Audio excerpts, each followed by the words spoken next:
Aujourd'hui, l'Europe est un continent d'immigration. 170 000 migrants sont arrivés en Europe par la Méditerranée en 2017. Au XIXe siècle, la situation était inverse. L'Europe était un continent d'émigration. Plus de 40 millions d'Européens ont migré vers les autres continents, principalement l'Amérique. Qu'est-ce qui caractérise la place des Européens dans le peuplement de la Terre? Tout d'abord, le foyer de peuplement européen est très ancien, mais connaît des variations. Dans l'Antiquité, le monde est peu peuplé. Environ 17% de la population est européenne. Cette proportion reste stable jusqu'au milieu du XVIIIe siècle. Mais la population européenne connaît d'importantes variations. Par exemple, la peste noire fait 30 millions de morts en Europe au XIVe siècle.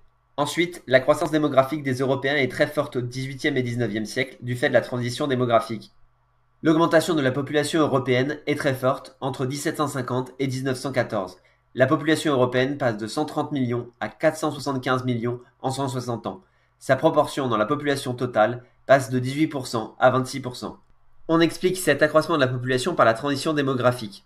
La transition démographique est le phénomène à travers lequel la mortalité baisse très fortement, alors que la natalité reste très élevée et baisse bien plus tard. La conséquence de ce phénomène est un très fort accroissement de la population. Voir la vidéo de l'INED sur la transition démographique. Enfin, au XIXe siècle, les Européens migrent massivement vers les autres continents. Au XIXe siècle, contrairement à aujourd'hui, ce sont les Européens qui migrent massivement. La cause principale de ces migrations est le trop-plein démographique de l'Europe. 34 millions d'Européens immigrent aux États-Unis, 9 millions au Canada, 6 millions en Argentine, 5 millions au Brésil, etc.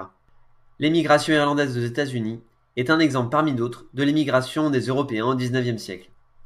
La place des Européens dans le peuplement de la Terre se caractérise par un foyer de peuplement ancien, une croissance très forte au XVIIIe et XIXe siècle, une émigration massive vers les autres continents au XIXe siècle. Pour conclure, aujourd'hui, la plus importante trace de la place des Européens dans le peuplement de la Terre est l'histoire coloniale.